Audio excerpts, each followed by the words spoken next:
अस्सलाम वालेकुम दोस्तों, मेरा नाम है अली उमर सद हमेशा की तरह मौजूद है दाऊद और आप देख रहे हैं इस वक्त क्रिकेट लवर अली शो को। किस वक्त देखना बनता है दोस्तों, आप लोग से बात करने जा रहे हैं। बात करेंगे जी आज आपके साथ कि पाकिस्तान ने फाइनली अपना 17 रुकनी जो मेंबर्स का स्क्वाड है वो अनाउंस कर दिया है, जो कि अगेंस्ट न्यूजीलैंड जो है वो आपको खेलता हुआ दिखेगा। और ये वही स्क्वाड है जो आप कह लेंगे मोस्ट प्रॉब्ली जो है वो आगे भी कैरी किया जाएगा। शायद कुछ एक दो जो है इसके अंदर तब्दीलियां हो जाए, नहीं तो मोस्टली तकरीबन आप कह लेंगे 14 से 15 तो लड़के वो हैं जो आपको शायद वर्ल्ड कप में भी दिख जाएंगे। और उसके बाद अगर आप बात कर लें तो आपको इंग्लैंड वाली सीरीज के अंदर भी जो है देखने को मिलेंगे। तो आज जो है सिलेक्शन कमेटी का पूरा पैनल आया हुआ था, जैसे लग रहा था कि पता नहीं पूरी पाकिस्तान क्रिकेट का मसला जो उन्होंने हल करना है, जिसके अंदर अब्दुल रजाक शामिल थे, जिसके अंदर मोहम्मद यूसुफ शामिल थे, जिसके अंदर वहाब रियाज शामिल थे, एक डाटा के बंदे भी थे वो, लेकिन वो थोड़े से अजीब ही लग रहे थे सिलेक्शन कमेटी के साथ बैठे हुए। लेकिन खैर उनकी जॉब है तो वो भी लिहाजा जो है बैठे हुए थे। तो इन्होंने मिलकर जो है आप कह लें कि 17 मेंबर का स्क्वाड अनाउंस कर दिया है। पाकिस्तान क्रिकेट फैंस को खुशी ये बड़ी हुई है कि बड़े लंबे अरसे के बाद इमाद वसीम का नाम भी देखा है उन्होंने, मोहम्मद आमिर का भी साथ में नाम जो उन्होंने देखा है, शाहिनशाह अफरीदी भी जो है आप खेल के एक स्क्वाड के अंदर है, बाबर आजम भी उसी स्क्वाड के अंदर है। तो बड़े लंबे अरसे के बाद एक स्क्वाड जेल हुआ है जी दोबारा। स्क्वाड तो अगर आप देखो काफी बैलेंस स्क्वाड नजर आया है, काफी चीजें कंप्लीट नजर आ रही हैं। बस एक जो नाम इसके अंदर मिस नजर आ रहा है वो आमिर जमाल का नजर आ रहा है, क्योंकि आमिर जमाल आपको पता है पीएसएल में भी जिस तरह से उसने बल्ले के साथ परफॉर्मेंस दिखाई थी, मेरे लिए बड़ी हैरान कुन बात है। आमिर जमाल और जूनियर दोनों की अगर आप बात कर लें, उमर गुल के भांजे को जो पिक किया गया है उनकी जगह पे दोनों में से अगर कोई भी आ जाता तो शायद बेटर ऑप्शन होता, क्योंकि जितने बॉलर्स हैं मुझे नहीं लगता कि उनकी अब्बास आफरीदी की जगह नहीं बनती थी इतनी ज्यादा, कोई सीन नहीं था। इवन आप इरफान खान न्याजी को भी आप देख लो, आप पता नहीं कहाँ उनको मौका दोगे। और स्पेशली चलो इरफान को फिर भी ठीक है कि आप नीचे उनको चांस दे सकते हो कि वो हार्ड हिटिंग का रोल अदा कर लें, क्योंकि कराची की तरफ से भी नंबर 7 पे खेल रहे थे, वो फिर भी ठीक है। लेकिन उसामा मीर उनको भी आप किधर खिला पाओगे। लेकिन वही बात है कि पीएसएल में क्योंकि विकेट्स उन्हें मिली थी इसलिए आपने रखा। खैर पहले आपको स्क्वाड पढ़ के बताता हूँ, फिर आगे बात करते हैं। कप्तान Babar Azam return as captain आए हैं, काफी ज्यादा सवाल भी किए गए सिलेक्शन कमेटी से। इसके बाद मोहम्मद रिजवान विकेट कीपर, साइम अयूब, उस्मान खान, इफ्तिखार अहमद, आजम खान, इमाद वसीम, शादाब खान, शाहिनशाह अफरीदी, नसीम शाह, मोहम्मद आमिर, अब्बास आफरीदी, इब्रार अहमद, फखर जमान, इरफान खान न्याजी, उसामा मीर और जमान खान। इसके अलावा रिजर्व्ड भी अनाउंस किए गए हैं जो ट्रैवल नहीं करेंगे लेकिन जो रिजर्व्ड हैं। हसीबुल्लाह, मोहम्मद अली, आगा सलमान, साहिबजादा फरहान और वसीम जूनियर। अली साहब ओवरऑल अगर आप देखो तो ठीक है, आमिर जमाल को होना चाहिए था स्क्वाड के अंदर, क्योंकि ऑलराउंडर्स जो फास्ट बॉलिंग ऑलराउंडर है वो नहीं नजर आ रहे। लेकिन इस लिहाज से अगर आप देखो तो काफी बैलेंस स्क्वाड है। मोहम्मद आमिर की फैंस की डिमांड थी वो भी आ गए, फैंस की डिमांड थी इमाद वसीम वो भी आ गए, फैंस की डिमांड थी बाबर ऐसा कैप्टन चाहिए उनको वो भी मिल गया, फैंस की डिमांड थी इंजर्ड नसीम शाह हो गए, फिट होना चाहिए वो भी आए, वो भी आ गए।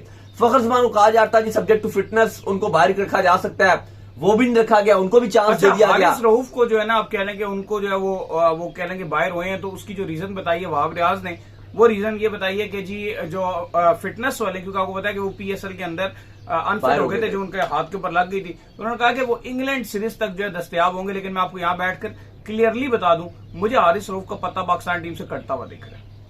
देखें हो सकता है लेकिन नहीं हो सकता है, लेकिन ये भी हो सकता है कि शायद अगर 4 फास्ट बॉलर लेके जाते हैं, मुझे लगता है चौथे में तो ये उनको इंक्लूड कर ही लेंगे। मुझे लगता है कि उनकी जगह पे बेहतर है कि किसी ऑलराउंडर को, जैसे आमिर जमाल, वसीम जूनियर, इनको इंक्लूड करें, ज्यादा बेटर ऑप्शन होगा आपको। नहीं हो सकता है बेटर ऑप्शन, लेकिन मुझे फिर भी लग रहा है कि ये वर्ल्ड कप के लिए हारिस रऊफ को लेकर जाएंगे, या इंग्लैंड जो सीरीज है उसमें इनको लेकर जाएंगे हारिस रऊफ को।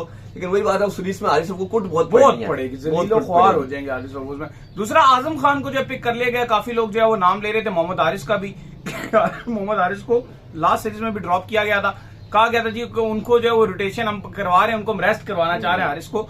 लेकिन इस पीएसएल के अंदर हारिस की कोई परफॉर्मेंसेस खातिर खास नहीं रही है, जो सच्ची बात है। लिहाजा आजम खान को जो पिक किया गया वो इस बुनियाद पर भी पिक किया गया। आप ये मत समझे कि आजम खान को पीएसएल की परफॉर्मेंसेस की बुनियाद पर पिक किया गया। आजम खान को ये सोचते हुए उसको पिक किया गया कि वेस्ट इंडीज के अंदर, कैरेबियन के अंदर जो उसकी परफॉर्मेंसेस है वो बहुत अच्छी हैं। पूरी दुनिया में जो सबसे बेहतर उसने परफॉर्म किया है वो वेस्ट इंडीज के अंदर किया हुआ, जिसकी वजह से वो पीएसएल में भी आया था। ये डिफरेंट जगह आपको नजर आया था, शुरू में आपको दिखता होगा वो वेस्ट इंडीज में जब वो लीग खेलता होगा, अक्सर बड़ी वीडियोस वायरल होती है, एक ओवर में 4-4 छक्के उसने वेस्ट इंडीज में मारे हैं। नहीं ऐसे ही आजम खान, और आपको पता है कि आजम खान को रखना इसलिए भी जरूरी था। आजम खान और इफ्तिखार 2 ऐसे खिलाड़ी हैं, या चलो इरफान खान को भी आप ले लो, जो आपको नीचे से फिनिश करके दे सकते हैं। और ये ऐसे प्लेयर हैं जो जिनके ऊपर आप बड़ा चाहोगे, स्पेशली इफ्तिखार और आजम के ऊपर, कि टीम मैनेजमेंट ये चाहेगी कि ये एक ऐसा जो आप कह लो कि जब रिक्वायर्ड रेट 12 या 10 से ऊपर चला जाता है तो इनका रोल बड़ा अहम होगा। ठीक है, आजम खान ने भी डिलीवर नहीं किया, लेकिन हम सबको पता है कि वो हार्ड हिटिंग कर सकते हैं और ये टीम मैनेजमेंट और कोचिंग स्टाफ ये चाहता है कि आजम खान हार्ड हिटिंग करें। दूसरी तरफ बाकी आजम की बात कर रहे हो, कह रहे हैं कि अगर जो है ना वो आजम खान ने इस बार परफॉर्म ना किया तो पूरी सिलेक्शन कमेटी को लिटा के आजम खान को रोलर बना के उनके ऊपर फेर देंगे। अच्छा, दूसरी एक और जो इंपॉर्टेंट बात है वो ये इन्होंने ये भी कहा है कि जो मोहम्मद रिजवान और शाहीन शाह अफरीदी हैं, उन्होंने कहा कि ओवरऑल वैसे तो कहा गया कि जो रोटेशन पॉलिसी है वो पूरी तरीके से आपको नजर आएगी, पूरी सीरीज में रोटेशन पॉलिसी नजर आएगी। स्पेशली रिजवान को लेकर उनके ऊपर ही वर्कलोड मैनेज किया जाएगा, उनको भी 1-2 मैच ही खिलाए जाएंगे, शाहीन शाह अफरीदी को 1-2 ही मैच खिलाए जाएंगे, जबकि मोहम्मद आमिर, इमाद वसीम और उस्मान खान को कहा गया कि मैक्सिमम चांस दिया जाएगा, फिटनेस चेक करनी है, ज्यादा से ज्यादा मौका दिया जाएगा, फिटनेस भी, फॉर्म भी, दोबारा से इंटरनेशनल में आप वापस आ रहे हैं। चलो पीएसएल में तो परफॉर्मेंस दिखाई, लेकिन इंटरनेशनल में तो वापसी कर रहे हैं। फिर उस्मान खान को देखना पड़ेगा कि वो पाकिस्तान की तरफ से कैसा करते हैं। पॉसिबल यही नजर आ रहा है किसी मैच में उस्मान खान को 4 पे मौका मिलेगा, किसी मैच में उस्मान खान को 3 पे मौका मिलेगा, फखर जमान को भी रोटेशन पे रखा जाएगा। बड़ी कुर्बानी है, मुझे लगता है कि वो उस्मान खान ने दी है। उन्होंने अपने वापसी के तमाम तर रास्ते जो है बंद किए हैं। जैसे उन्होंने अपना दुबई का जो था, उनको पता है कि लोकल प्लेयर ऐसा वो शामिल हो जाते, वो बंद कर दिया। फिर इंटरनेशनल T20 लीग के अंदर उनको ठीक ठाक बड़ा कॉन्ट्रैक्ट मिलता था, वो उन्होंने बंद कर दिया। फिर दुबई के अंदर T10 लीग होती थी, उसके अंदर उनको पैसे मिलते थे, वो उन्होंने बंद कर दिया। तो मुझे लगता है कि जो ज्यादा बड़ी कुर्बानी है उस्मान खान ने दी है। नहीं, बहुत बड़ी कुर्बानी उन्होंने दी है, इसलिए कल आपके चेयरमैन ने भी बोला था कि भाई उस्मान खान को कंसिडर किया जाएगा। आज आपके वहाब रियाज जो है उन्होंने भी, और बाकी जो सिलेक्शन कमेटी है, मोहम्मद यूसुफ ने भी ये बोला कि इनको प्रॉपर चांस दिया जाएगा और ये अच्छी बात है। और जो जैसे फखर जमान हो गए, इनको कहा जा रहा है रोटेशन पॉलिसी पे रखा जाएगा, रिजवान को रखा जाएगा, शाहीन शाह अफरीदी हो गए, इन सबको कहा गया है कि रोटेशन, शदाब को भी इवन इन सबको जो रोटेशन पे रखा जाएगा और अंदर बाहर किया जाएगा। इवन शदाब के ऊपर तो खुद भी नजर रहेंगी क्योंकि वो पहले टीम से भी बाहर हो गए थे न्यूजीलैंड सीरीज में। लेकिन अभी बहुत आउटस्टैंडिंग परफॉर्मेंस दी है, बैट से तो उन्होंने बहुत, लेकिन अभी उनको, लेकिन बात वही है, उनसे जो मीडिया बॉक्स में बार बार सवाल किया जाता है कि भाई हमें बॉलर चाहिए, हमें बॉलर चाहिए। ये सारे कहते हैं कि हम ऑलराउंडर बन जाएं बस किसी तरीके। दूसरा आपका वाइस कप्तानी के हवाले से सवाल किया गया कि वाइस कप्तान कौन होगा, तो उन्होंने कहा कि सिलेक्शन कमेटी इसके ऊपर मशावरत कर रही है। उनका सवाल भी किया गया कि बाबर आजम भी क्या इस रोटेशन पॉलिसी का हिस्सा होंगे कि वो भी बाहर होंगे।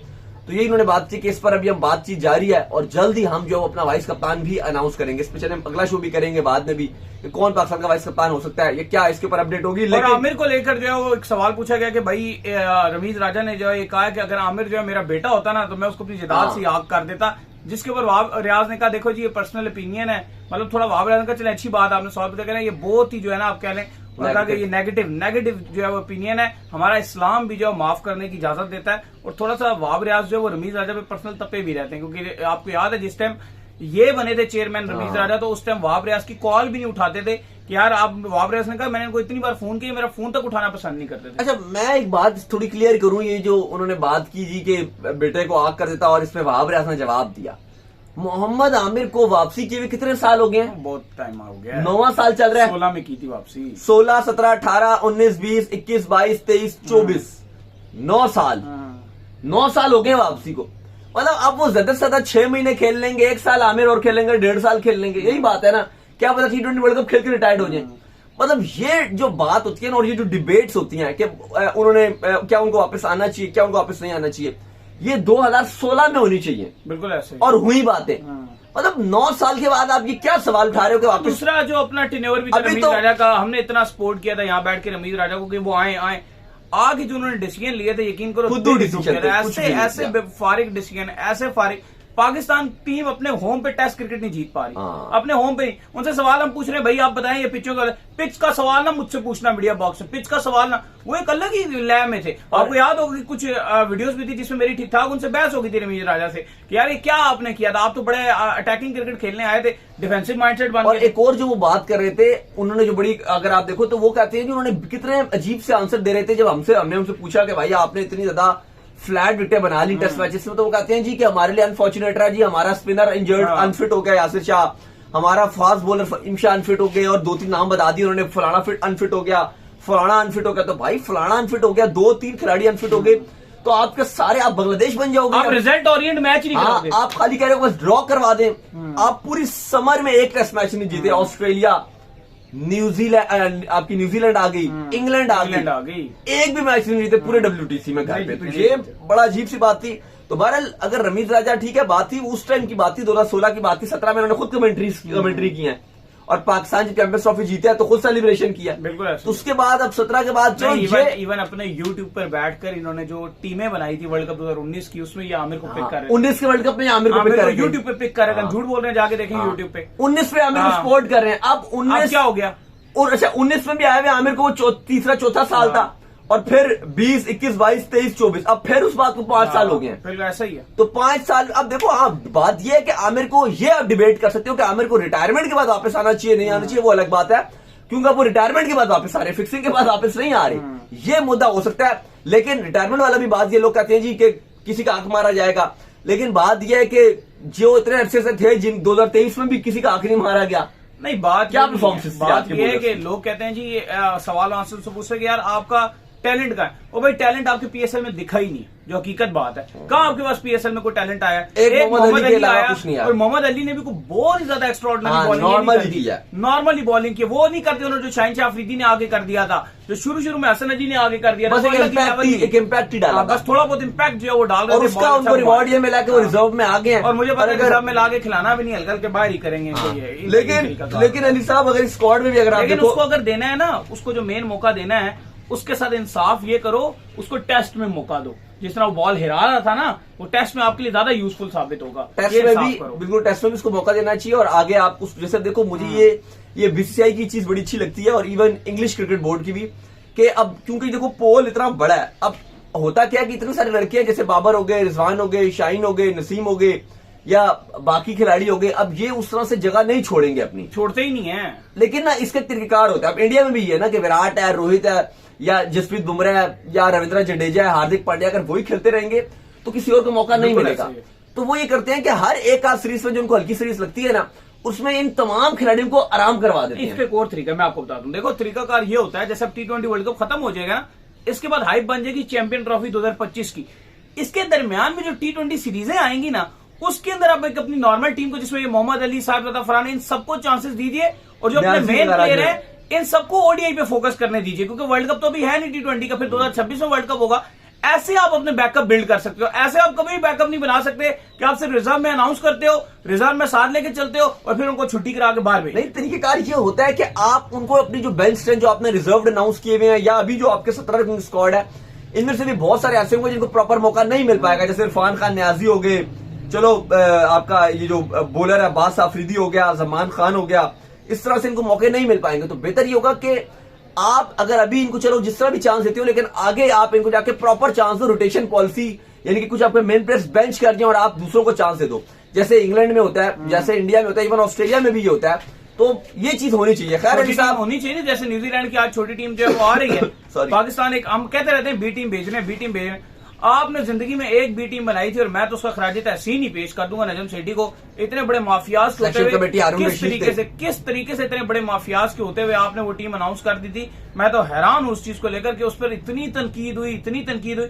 मेन टीम भी तो अफगानिस्तान से वर्ल्ड कप में हार के आई ना।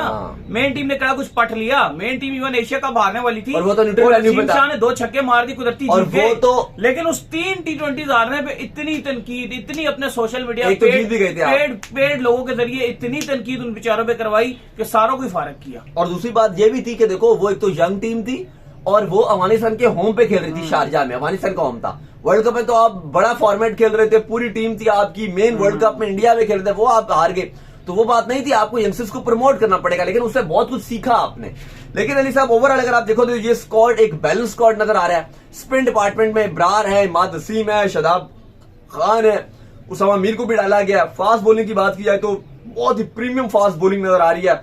शाहीन अफरीदी, मोहम्मद आमिर, नसीम शाह, अब्बास आफरीदी, जमान खान, बड़ा प्रीमियम फास्ट बॉलिंग है। बैटिंग की बात की जाए तो वहां आपको प्रॉपर नजर आ रहे हैं। ठीक है, ओपनर ज्यादा हैं, बाबर आजम रिजवान हो गए, फिर साइम अयूब हो गए, उस्मान खान भी ओपनिंग ही लाइक करते हैं, लेकिन जाहिर है आप उनको 3-1 पे खिलाओगे, फिर उसके बाद आपको फखर जमान नजर आ रहे हैं, तो ठीक है काफी ऑप्शन नजर आ रहे हैं, लेकिन एक फरहान को मेरा तब भी इन्होंने रिजर्व में किया कि उसकी फिर जारी बात है इतनी ओपनिंग जगह ही नहीं बन रही थी, उसको खेलने का मौका भी नहीं मिलना, वर्ल्ड कप में भी उससे नहीं जाना, तो बस उसको ऐसा बैकअप ही रखा। और पीएसएल में भी वो रन भी बना रहे थे, लेकिन थोड़ा सा स्लो ही रन बना रहे थे, कई मैचों में कर भी देते थे, बट बात यह है कि उनको पाकिस्तान में भी उस तरह नंबर नहीं मिलेगा ना, अभी नहीं मिल सकता, क्योंकि बाबर भी है, रिजवान भी है, साइम अयूब भी आ गए। अभी अगर नंबर चाहिए तो फिर उस्मान खान जैसी तगड़ी परफॉर्मेंस दिखाते फिर शायद कई चांस बन जाता। पिछला डोमेस्टिक सीजन तो बहुत रन बनाए थे, तीनों फॉरवर्ड ने बनाए थे, लेकिन वही बात है कि आप उनको डायरेक्ट अभी 11 में नहीं डाल सकोगे। सेंचुरियां तो नहीं मारी ना उन्होंने, बस एक मुनासिब सही 60 बनाते थे 46 बॉलों पे, 47 बॉलों पे, लेकिन वही बात है कि अभी क्योंकि वो खेल भी रहे हैं, कप्तान बाबर आजम, आप उनको तो बाहर करके नहीं खिला सकते ना साइम अयूब को, रिजवान को तो नहीं बाहर करोगे, या साइम अयूब को तो नहीं करोगे, या फखर को तो डायरेक्ट रिप्लेस नहीं कर सकते। लेकिन खैर अच्छी बात यह कि वो सर्किट में है, इनकी नजरों में है, रिजर्व में, आगे आने वाले वक्त में जैसे भी हमने बात की हल्की सीरीज होगी तो जरूर मौका मिलेगा।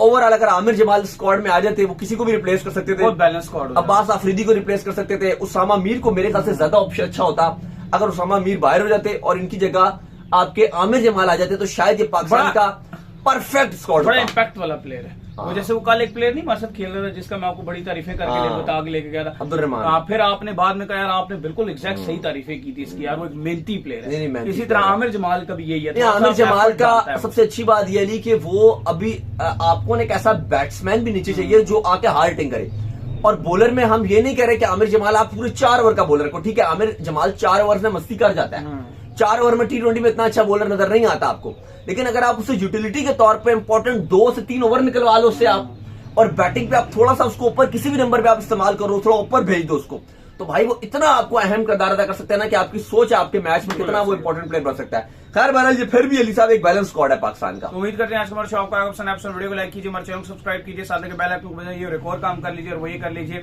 कि आप जो इंस्टाग्राम के ऊपर जो जाइए उनको फॉलो कीजिए, इंस्टाग्राम में मुझे फॉलो कर लीजिए, वहां पे मैं मौजूद हूँ, दाऊद क्रिकेट के नाम से, आपको किसी फॉलो तो भेजिएगा, उनको भी फॉलो कीजिए। ऑफिशियल के नाम से लिंक डिस्क्रिप्शन में मौजूद है, फॉलो कीजिए। अल्लाह हाफिज, बाय बाय।